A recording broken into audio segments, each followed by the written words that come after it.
certains de vos collègues ministres. Oui. Quelle peut être l'attitude d'un patron, d'un chef d'État au lendemain d'un discours comme celui qu'il a prononcé à l'endroit des ministres dont il dit entre les lignes qui sont des voleurs, des détourneurs de fonds publics? Non, pas les ministres. Des ministres. Des ministres. De quelques ministres. Des ministres, c'est ça que ça signifie. Ouais. De certains ministres. Certains ministres. Voilà. Certains ministres. Dont il dit qu'ils sont des prévaricateurs. Quelle peut être son attitude vis-à-vis d'eux? Bon, évidemment, il ne s'est pas arrêté partout, et puis ce n'est pas le lieu de régler les comptes publics, n'est-ce pas? C'est pas le président n'est pas celui qui règle les comptes publics. Il laisse la loi faire son fait. D'après ce que j'ai constaté chez le président Paul Biya, il est accroché, il est attaché à la loi. Et donc, les rapports lui disent qu'il y a des ministres, certains ministres qui sont coupables de prévarication, évidemment, il laisse la justice prendre ses responsabilités. Et nous avons pu voir dans le passé que la justice ne faiblit pas en cette matière. Et que lui-même, il a dit que tous ces gens-là vont rendre gorge. Et il y veille à ce que ces gens-là rendent gorge. Contrairement à ce qui est répandu un peu dans une certaine opinion publique, le président de la République ne badine ni avec la loi, ni avec les fonds publics. Lui-même, c'est quelqu'un d'intègre. Et donc, lorsque vous travaillez avec lui, il faut tâcher à être aussi bien intègre. Naturellement, il y a des gens qui s'écartent du droit chemin. Comme ceux qui volent, n'est-ce pas, la viande dans la marmite de leur maman. Il y a des gens qui abusent de leur fonction pour, n'est-ce pas, faire main basse sur les biens et sur l'argent public. Ça, ce n'est pas acceptable, ce n'est pas tolérable. Et dans une république, dans une démocratie, dans un pays comme le Cameroun, un état de droit, que le président de la République construit avec, n'est-ce pas, beaucoup d'ardeur. Et donc, il y veille. Et nous sommes d'accord. Nous sommes, je veux dire, j'ai bien dit, je ne parlerai pas au titre du ministre, mais je sais que lorsque le ministre de la Justice, qui est le ministère public en l'occurrence, est saisi de ces cas-là, en général, il y a une action, il met l'action publique en mouvement et il laisse le soin au juge, n'est-ce pas, de rendre des décisions. Mais pourquoi attendez-vous qu'un pouvoir séparé du vôtre vous saisisse? Ne pouvez-vous pas vous-même intenter des actions qui visent à neutraliser ou à traquer ces prévaricateurs? Bien sûr. La loi dit que lorsque la clameur publique poursuit un délinquant qui est appréhendé, on met l'action publique en mouvement. Mais vous ne pouvez pas oublier qu'il y a des structures qui accompagnent la justice. Quelles sont les structures qui accompagnent la justice? Il y a, n'est-ce pas, la police judiciaire, la gendarmerie, qui sont des auxiliaires de la justice. Ce n'est pas au procureur de descendre faire les enquêtes. Les enquêtes commencent, n'est-ce pas, par le bas.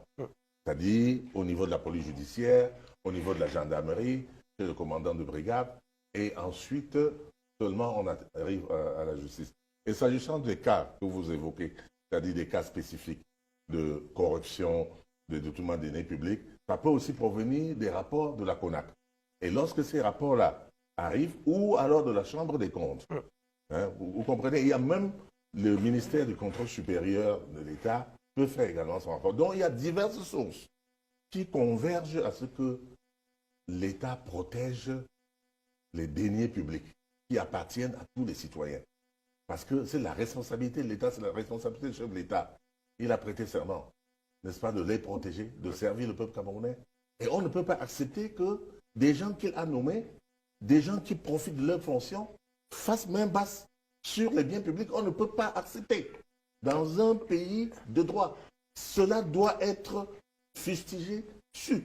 C'est intolérable. Nous allons en parler de long en large. D'ailleurs, de la justice, de la justice également, parce que le ministre d'État, ministre de la Justice, garde des Sceaux, a lui-même parlé d'une sorte d'inféodation ou d'interférence dans les affaires judiciaires du pays par certains pouvoirs. Nous allons en parler tout à l'heure. Mais revenons à cette cérémonie de présentation des vœux. Quels vœux, vous avez formulés à l'endroit du président de la République? Bon, comme c'était public, c'est pas rien de secret. Hein? Je lui ai souhaité une très bonne, heureuse année à Monsieur le Président de la République, hein, pleine santé, pleine vigueur. Donc, et il a souri, il m'a répondu et j'étais très content. Alors, Et et voilà. lorsque le président vous rencontre, c'est vrai qu'on vous a vu, on vous a regardé à la télé. Je ne sais pas si l'occasion se présente plusieurs fois pour vous de le rencontrer. Je suppose que non. Vous supposerez mal en supposant que non. Mais vous supposerez, parce qu'il ne faut pas supposer en ces matières. Je suis là, vous pouvez me poser la question, je peux vous dire oui ou non. Alors, Mais en dites-le. l'occurrence, je ne vous dirai ni oui ni non, parce que en ces matières-là, quand on va rencontrer le chef, lorsque ce n'est pas une visite officielle, on ne va pas le crier sur les toits. Vous comprenez? C'est-à-dire que s'il ne vous appelle pas, s'il ne vous convoque pas, parce que ça peut aussi être une convocation au cas où vous auriez, n'est-ce pas, fauté quelque part. Si c'est juste pour vous donner quelques orientations, vous n'avez pas à le révéler à la télévision. Alors, monsieur le ministre, vous êtes ministre délégué auprès du ministre d'État, ministre de la Justice. Est-ce que vous vous souvenez que vous êtes encore responsable de parti politique, président de parti politique, en l'occurrence le PADEC? Oh, oui, bien sûr. Bien sûr. Et c'est ça qui fait son charme, c'est que je ne suis pas infiodé au parti au pouvoir, c'est-à-dire le RDPC. Je suis le chef d'un autre parti. Est-ce que le PADEC existe Le encore? PADEC existe, mais monsieur Bonnet, monsieur le directeur, vous avez couvert mon meeting, le meeting du PADEC à Douala le 14 décembre. Absolument. Vous avez rendu compte devant votre télévision. Le monde entier a rendu compte comment le PADEC a une nouvelle vitalité. Tout le monde, on a vu comment il y a eu de nouveaux militants qui se sont enregistrés. C'était en direct. Puisque nous avons fait un grand meeting le 14 décembre et le PADEC vit. Si nous ne l'avions pas fait les années antérieures, c'était par stratégie, par simple stratégie. Nous sommes un parti, jeune parti, nous n'avons pas des fonds. On ne peut pas se permettre de sortir comme les autres partis. Donc nous sortons au moment stratégique, au moment opportun, au moment important. Oui, Et nous avons estimé que décembre, c'était la fin d'année, et que nous entrons dans une année électorale, 2025, et que le PADEC devait réarmer moralement ses militants, les réveiller, les mettre sur le pied, n'est-ce pas, pas de guerre, mais sur le pied d'attaque n'est-ce pas, pendant la campagne électorale. Oui, réarmer les militants, d'accord. Oui, moralement. Mais moralement, mais où sont les militants du PADEC? Parce que il y a tellement de choses qui se disent lorsque vous tenez un meeting.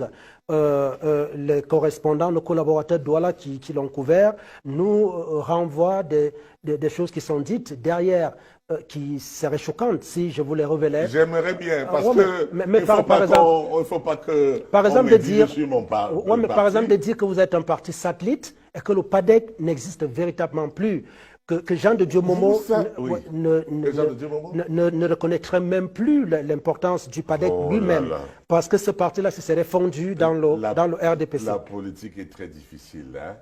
Il y a des gens qui disent ça. Il y a même des gens du RDPC qui disent cela. C'est de bonne guerre. C'est de bonne guerre. On veut nous neutraliser. Parce qu'on a vu que le PADEC vit. Le PADEC est un parti représenté, non pas à l'Assemblée nationale au Parlement, mais représenté au gouvernement. Pas d'Assemblée, pas de députés, pas de maires, monsieur le ministre. Écoutez très bien. Oui. Un parti représenté dans le gouvernement. Vous pensez que ce n'est pas important d'être représenté au gouvernement? Combien de partis il y en a dans le Cameroun? Pas la volonté d'un homme. Mais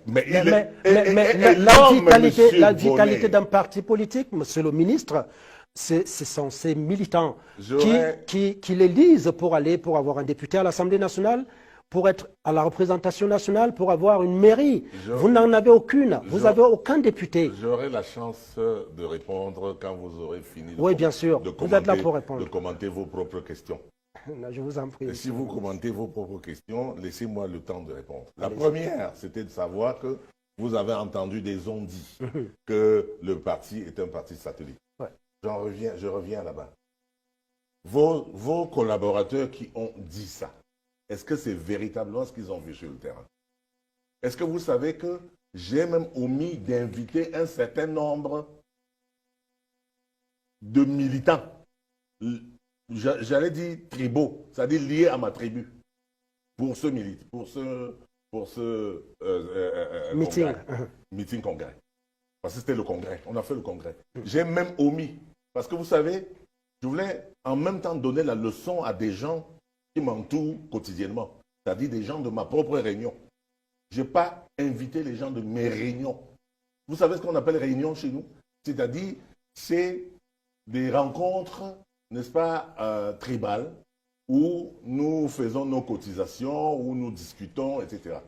Mais mes propres réunions n'ont pas été conviées. Tout simplement parce que je ne voulais pas qu'on dise que j'ai fait venir les gens. Une réunion de famille, du village, c'est ça. Ensuite, les gens ont l'habitude d'inviter les benskinners, de les habiller pour grossir les rangs. J'ai refusé. J'ai dit, je fais un meeting pour les militants convaincus du PADEC. Et à l'occasion, j'avais prévu et j'ai fait de la redistribution de la richesse politique. C'est-à-dire, j'ai parlé de la redistribution du lucre politique. Ce que j'ai vu, parce que je ne peux pas distribuer à tous les militants.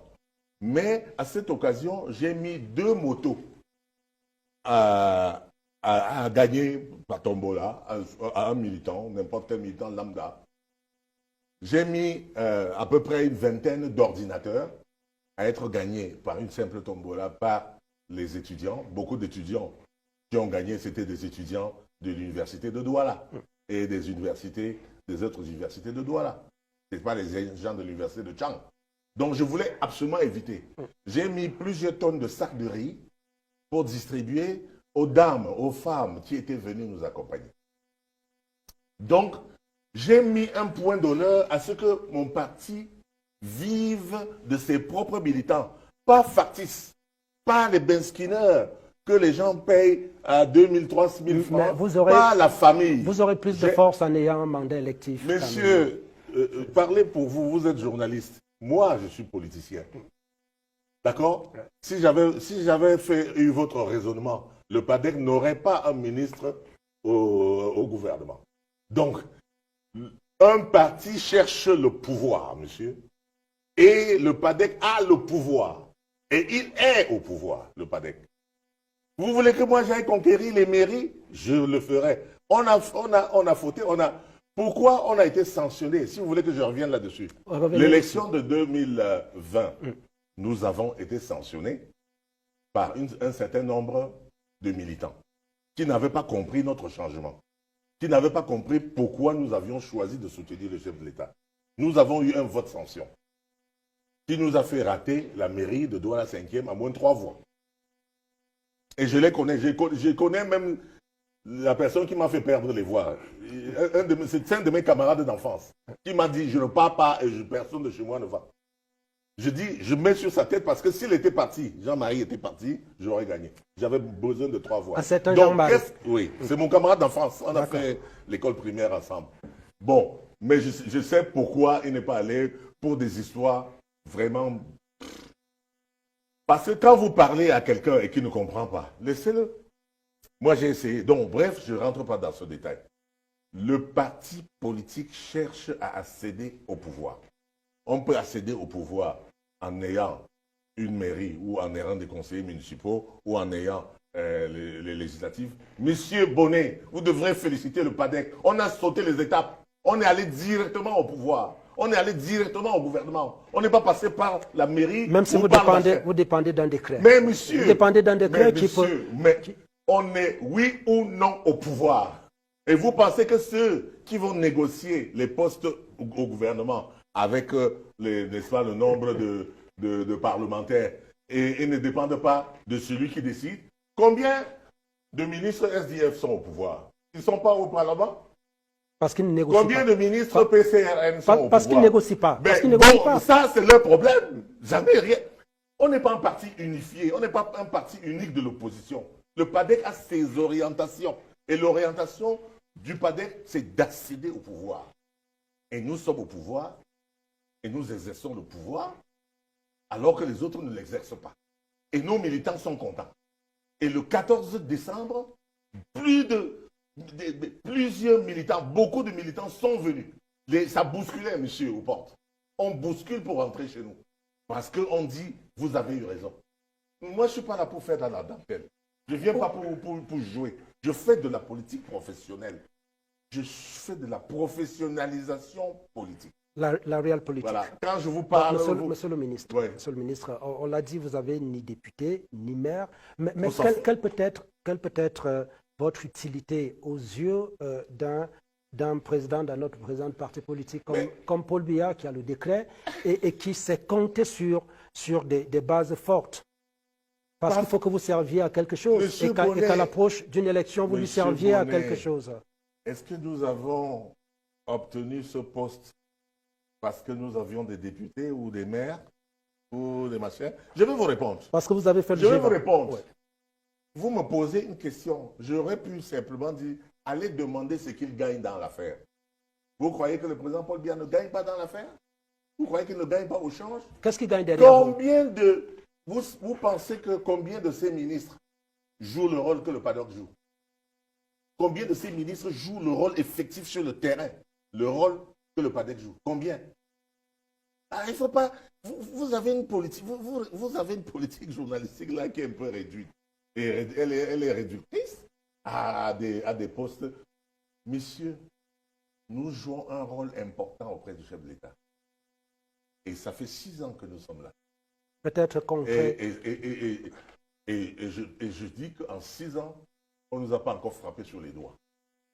En 6 ans, au pouvoir, nous avons plutôt l'impression qu'on est satisfait du travail, de l'apport du PADEC. En 6 ans au pouvoir, nous avons espoir de perdurer parce que nous sentons notre importance au quotidien. L'action que nous menons pour le chef de l'État au quotidien. Nous sentons comment même les populations apprécient. Le chef de l'État a mis quelqu'un que les populations apprécient. Je veux dire, que ce soit au niveau du travail professionnel, au ministère, tous les usagers sont contents. Que ce soit au niveau du terrain de la population, les gens disent, c'est vous qui aviez raison. Les gens, je suis celui qui réconcilie le chef de l'État avec une partie de la population qui ne l'avait pas comprise. Et je suis un acteur de terrain qui a été frappé, qui a été tapé, qui a été hué, qui a été conspué. Et qui, progressivement, a convaincu les gens que vous aviez tort. Oui, nous allons... Et que nous sommes sur le bon chemin, oui, tracé par le chef de l'État. Et nous vous invitons à nous suivre sur ce chemin. Oui, nous allons voir comment s'est opérée votre mutation d'opposant radical à inconditionnel du président de la République. Mais la réalisation nous demande de marquer une toute petite pause pour un petit réglage. Et on revient à vous, monsieur le ministre. Je suis à votre service.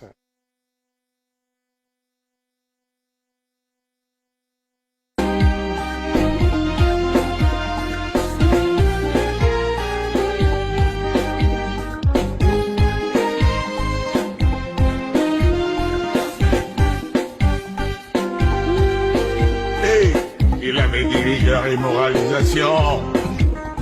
Et le peuple partout l'acclama. Le tapis rouge partout fut déroulé. Et l'hérite sacré lui fut prodigué.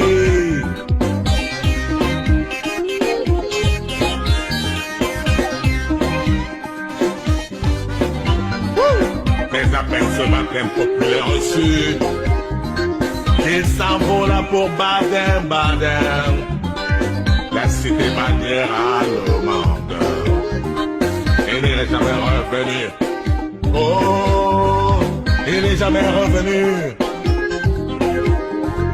Il n'est jamais revenu. Il n'est jamais revenu, oh yeah.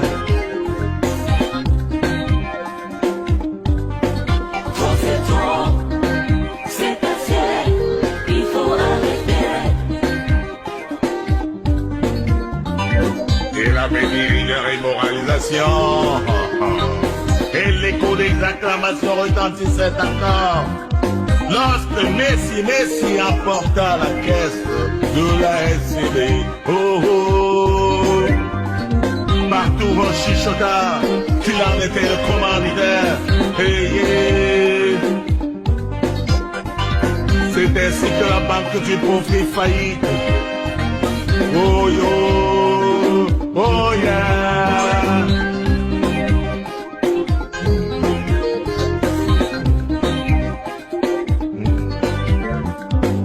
avait des rigueurs et moralisation. Et depuis lors, la bassée a pris la clé sous le paillasson. Ces griots et l'audateur continuent de scander rigueur et moralisation. En pliant la biaoué, le crédit agricole. Oh, oh, yeah, yeah, yeah, ma belle. Oh, yeah, Cameroun. Oh, yeah. Yeah, Cameroun. Oh, yeah. C'est passé, il faut arrêter.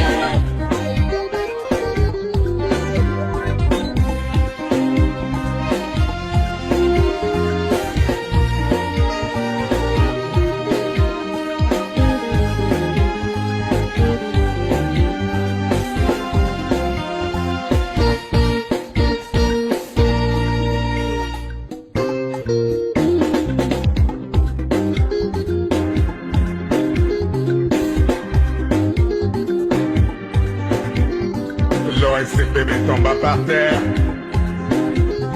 vidé de tout danger. Le FONADER prit la clé des champs, emportant les derniers espoirs des cultivateurs. Partout, les structures d'État furent démantelées, au préjudice des pauvres planteurs, principaux acteurs de la révolution verte et sacrée. Oh yeah, yeah, ma mère. C'est passé, il faut arrêter. Yeah, Cameroun. C'est passé, Yeah, yeah, Cameroun.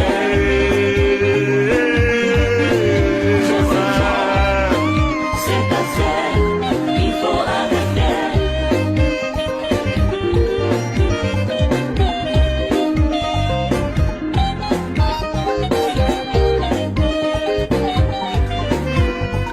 La baisse drastique des salaires acheva de mettre à genoux le petit fonctionnaire et le moyen. Il croqua même la bourse des étudiants et massacra les corps en colère.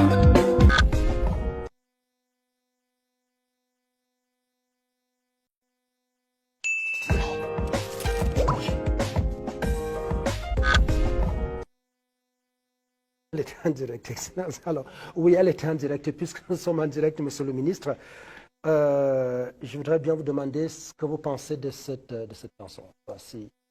Ah, j'ai plusieurs réponses qui se bousculent dans ma tête.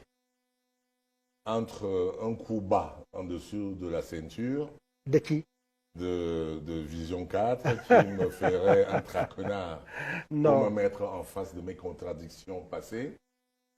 Mais je vais vous dire que je me serais attendu effectivement à ce que vous mettiez ces chansons-là. Il y en a 5. Et elles sont dans Facebook, elles sont dans les réseaux sociaux ces jours-ci. Depuis que j'ai parlé de la laïcité de l'État, etc., avec la sortie des évêques, beaucoup de mes chansons sont sorties pour me rappeler que j'étais un opposant radical. Oui, c'est vrai. Cette chanson, précisément, fait partie d'un ensemble de 5 chansons. Et vous devez plutôt saluer le génie politique, le génie de l'homme politique qui a utilisé cette stratégie-là. Nous allions en campagne politique. J'étais candidat à la présidentielle de 2011 et j'ai donc cru bon de mettre les thématiques que je devais développer en campagne en chansons. J'ai donc écrit mes chansons. Ce sont des thèmes de campagne. Là, vous venez de mettre la privatisation. Le thème traité par cette chanson, c'est la privatisation. Et à cette époque, j'attribuais, n'est-ce pas, l'échec de la privatisation. Comment on va dire ça? La vente de nos entreprises à l'État. Mais j'observe avec le recul de là où je suis, c'est-à-dire au pouvoir, avec toutes les informations au pouvoir, que beaucoup se trompent comme je m'étais trompé hier. J'ai dit que je m'étais trompé et que je vous ai trompé. Et là, justement, cette chanson est une des preuves que je m'étais trompé et que j'ai trompé. Parce que la privatisation, ce n'était pas la volonté de l'État du Cameroun, ce n'était pas la volonté de l'État. Les privatisations ONCPB, Fonader et toutes ces entreprises étaient le fait du grand capital occidental. En fait, on a mis le couteau à la gorge de l'État du Cameroun représenté par le chef de l'État. Ces privatisations-là, c'est la plaie béante de la prévarication des biens des États africains par les États concurrents de l'extérieur et notamment les États Par l'Occident, oui. occidentaux. C'est-à-dire ceux qui ont imaginé ce stratagème de privatisation de nos entreprises pour nous dépouiller. C'est révoltant ce que j'ai vu y étant. C'est révoltant ce que j'ai vu. Nous avons été spoliés, monsieur. Et la chanson-là prouve que je n'avais pas accès à la véritable information et que beaucoup de ceux qui, dans l'opposition, tiennent ce langage, n'ont pas la bonne information. Et c'est pour ça, vous parliez de mon rôle auprès du chef de l'État. Mon rôle auprès du chef de l'État, précisément, c'est d'avoir été là-bas, de m'être trompé et de découvrir la vérité et de dire aux gens que j'ai trompé, que je vous ai trompé, que voici la vérité que j'ai découverte chez Paul Biya. Oui, mais voici la découverte. C'est vrai.